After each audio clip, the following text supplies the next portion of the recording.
আসসালামু আলাইকুম, সবাইকে স্বাগত জানাচ্ছি সংবাদ 52 টিভি 24 ঘন্টা খবরে। সঙ্গে আছি আমি জিয়াদ হাসান। মনোনয়ন এখনো চূড়ান্ত নয়, ঐক্যবদ্ধ থাকুন। আলহাজ এম এ হান্নান, চাঁদপুর থেকে মোহাম্মদ কামরুল ইসলামের প্রতিবেদন। আমি দলের নেতা নেত্রীকে সম্মান করি ও শ্রদ্ধা করি, তবে যদি ভুলবশত কোন সিদ্ধান্ত হয়ে থাকে, আমার দলের মহাসচিব বলেছে এটাই চূড়ান্ত মনোনয়ন নয়।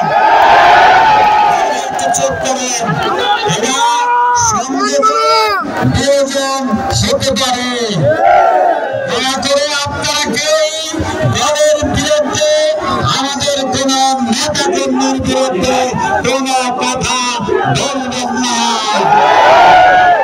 শুক্রবার ৭ নভেম্বর বিকেলে ফরিদগঞ্জ বাস স্ট্যান্ড থেকে বর্ণাঢ্য র্যালি বের হয়ে প্রধান সড়ক প্রদক্ষিণ শেষে বাস স্ট্যান্ডে এসে এক আলোচনা সভায় মিলিত হয়। ঐতিহাসিক জাতীয় বিপ্লব ও সংহতি দিবস উপলক্ষে ফরিদগঞ্জ উপজেলা বিএনপির আহ্বায়ক আলহাজ এম এ হান্নান বলেছেন, দলীয় যে মনোনয়ন ঘোষণা করা হয়েছে তা এখনও চূড়ান্ত নয়।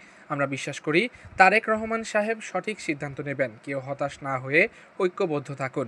সভায় আরও বক্তব্য রাখেন উপজেলা বিএনপির যুগ্ম আহ্বায়ক শরীফ মোহাম্মদ ইউনুস, মুজিবুর রহমান দুলাল, ডাক্তার আবুল কালাম আজাদ, সাবেক পৌর মেয়র মঞ্জিল হোসেন, পৌর বিএনপির আহ্বায়ক আমানত গাজী, আবু জাফর খসরু মোল্লা, আব্দুল খালেক পাটোয়ারি, রফিকুল ইসলাম কাঞ্চন, নজরুল ইসলাম পাটোয়ারি, আব্দুর রহমান আলমগীর পাটোয়ারি, মাহবুবুর রহমান মফু ও মাসুদ ব্যাপারী।